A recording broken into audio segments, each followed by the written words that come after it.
Every year, on June 1st, is the start of hurricane season in the Atlantic Basin. Tropical cyclones is the overarching term for a hurricane. Today, we are taking a deep dive into tropical cyclones. A tropical cyclone is an intense circular storm that originates over warm tropical oceans and is characterized by low atmospheric pressure, high winds, and heavy rain. Based on location, a tropical cyclone can be called a hurricane, typhoon, or a cyclone. Hurricanes are found in the North Atlantic and the East and Central Pacific. Cyclones are found in the Indian and Southern Pacific Oceans, and typhoons are found in the Western Pacific Ocean. There are three main parts of a tropical cyclone. The eye is a characteristic feature of a tropical cyclone, which is in the central region. It composes of clear skies, warm temperatures, and the lowest atmospheric pressure. The second is the eye wall, the most dangerous and destructive part of a tropical cyclone. Here, winds are strongest, rainfall is heaviest, and deep convective clouds rise from the Earth's surface to a height of 15,000 meters or 49,000 feet. Finally, there are the outer rain bands. In addition to having deep convective cells surrounding the eye, there are often secondary cells arranged in bands around the center. These bands, commonly called rain bands, spiral into the center of the storm. There are 6 major criteria for the development of a tropical cyclone to be favorable. 1. The temperature of the surface layer of the ocean must be 26.5 degrees Celsius or 80 degrees Fahrenheit or warmer, and this warm layer must be at least 50 meters, 150 feet deep. 2. A pre-existing atmospheric circulation must be located near the surface warm layer. 3. The atmosphere must cool quickly enough with height to support the formation of deep convective clouds. 4. The middle atmosphere must be relatively humid at a height of about 5,000 meters or 16,000 feet above the surface. 5. The developing system must be at least 500 kilometers, 300 miles away from the equator. 6. The wind speed must change slowly with height through the troposphere, no more than 10 meters, 33 feet per second between the surface and an altitude of about 10,000 meters, 33,000 feet. The life cycle of development of a tropical cyclone over warm water. 1. Water vapor rises and cools. 2. The cooling causes the water vapor to condense into a liquid we see as clouds. During condensation, heat is released into the air. 3. The heat warms the atmosphere, making the air lighter still, which then continues to rise into the atmosphere. As it does, more air moves in near the surface to take its place, which is the strong wind we feel from these storms. And these storms rotate counterclockwise in the northern hemisphere and clockwise in the southern hemisphere based on the Coriolis effect. 4. Therefore, once the eye of the storm moves over land, it will begin to weaken rapidly. Not because of friction, but because the storm lacks the moisture and heat sources that the ocean provided. 5. This depletion of moisture and heat hurts the tropical cyclone's ability to produce thunderstorms near the storm's center. Without this convection, the storm rapidly diminishes. In the Atlantic Basin, there are 4 disturbances that can develop into a tropical cyclone. 1. Easterly waves, also called a tropical wave. This is an inverted trough of low pressure moving generally westward in the tropical easterlies. A trough is defined as a region of relative low pressure. The majority of tropical cyclones form from the easterly waves. 2. Western African disturbance line. This is a line of convection similar to a squall line, which forms over West Africa and moves into the Atlantic Ocean. WADLs usually move faster than tropical waves. 3. A TUTT, a tropical upper tropospheric trough, is a trough or cold core low in the upper atmosphere, which produces convection. On occasion, one of these develops into a warm core tropical cyclone. And 4. Old frontal boundary. Remnants of a polar front can become lines of convection and occasionally generate a tropical cyclone. In the Atlantic storms, this will occur early or late in the hurricane season in the Gulf of Mexico or Caribbean Sea. There are many different stages of a tropical cyclone. In this example, we can look at a Western African disturbance line, which eventually forms into a tropical depression, which is 0 to 38 miles per hour, or 0 to 33 knots. Then it develops into a tropical storm, which is 39 to 73 miles per hour, or 34 to 64 knots.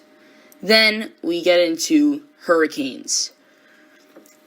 Category 1 hurricanes have winds of 74 miles per hour to 95 miles per hour, or 65 knots to 83 knots. Category 2 is 96 to 110 miles per hour, or 84 to 95 knots. Category 3 is 111 to 130 miles per hour, or 96 to 113 knots. Category 4 is 131 to 155 miles per hour, or 114 to 134 knots. And Category 5 is 156 miles per hour plus, or 135 knots plus. After it becomes a hurricane, it'll either just deform into a tropical storm, then a tropical depression, and dissipate, or it will become extratropical. This is when the storm starts to develop fronts. Now, fronts typically don't happen in a tropical cyclone, but once they develop fronts, it's now extratropical, even if it would still be classified as a tropical storm. Then these storms become more mature, like any other storm would, and then they eventually dissipate. Here's an example of a National Hurricane Center tropical cyclone forecast. This is from National Weather Service Jetstream, which is a great resource if anyone wants to get more information. Now, we have these numbers here, 1 through 7, and number 1 is the title of the product and the office of organization.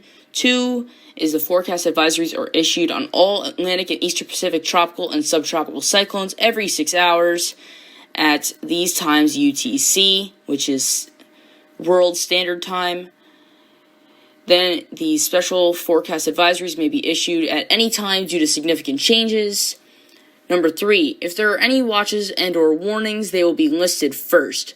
Also, as a precaution, there may be a heads-up statement alerting those that could possibly be affected by the storm, but who are not yet under any watch or warning. Number 4, the date, time, and location of the center of the storm. 5, direction and speed of the storm's forward motion. And 6, current location information includes an estimate of the lower atmospheric air pressure in millibars, diameter of the storm's eye, maximum sustained wind speed along the maximum speed of gusts in knots, radii of maximum wind in 4 quadrants in 3 categories. The quadrants are defined as northeast, southeast, southwest, and northwest. Also, the extent of each quadrant of seas at least 12 feet high is provided, if any. Note, since winds and seas vary greatly around a tropical cyclone, these quadrants indicate the greatest extent of the winds and or seas are expected. 7. The forecast will contain 12, 24, 36, 48, 72, 96, and 120-hour tropical cyclone forecast positions and wind radii. Due to forecast uncertainties at 48 and 72-hour forecast, the radii for the 64-knot winds are not provided. That is not necessarily to imply the storm is expected to decrease. Here is another look at the Saffir-Simpson Scale, measuring the categories of hurricanes based on a 1-minute maximum sustained wind.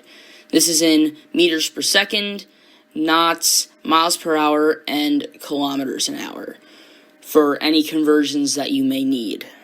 Here are some major aspects of tropical cyclones. Horizontal winds are rated in strength by their wind.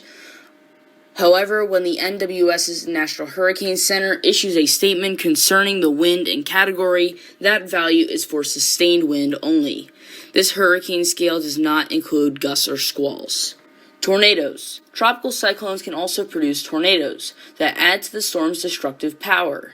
Tornadoes are most likely to occur in the right front quadrant of the hurricane relative to its motion. However, they're also often found elsewhere embedded in the rain bands, well away from the center of the tropical cyclone. Gusts, downbursts, and swirls. Gusts are short but rapid bursts in wind speed and are primarily caused by turbulence over land mixing faster air aloft to the surface. Squalls, on the other hand, are longer periods of increased wind speeds and are generally associated with the bands of thunderstorms which make up the spiral bands around the hurricane. Storm surge is water that is pushed toward the shore by the force of the wind swirling around the storm. This advancing surge combines with the normal tides to create the hurricane storm tide, which can increase the average water level 15 feet or 4.5 meters or more. Rainfall. Tropical cyclones threaten the United States with their torrential rains and flooding. Even after the wind has diminished, the flooding potential of these storms remains for several days. Overall, obey all evacuation orders, read all NWS warnings for your area, and when driving, turn around, don't drown. If you have a weather radio, make sure it is able to run for long periods of time during a storm, and most importantly, trust your instincts. If you're just outside the evacuation zone and you think that you're not going to be safe, trust your instincts, evacuate even if you don't have to.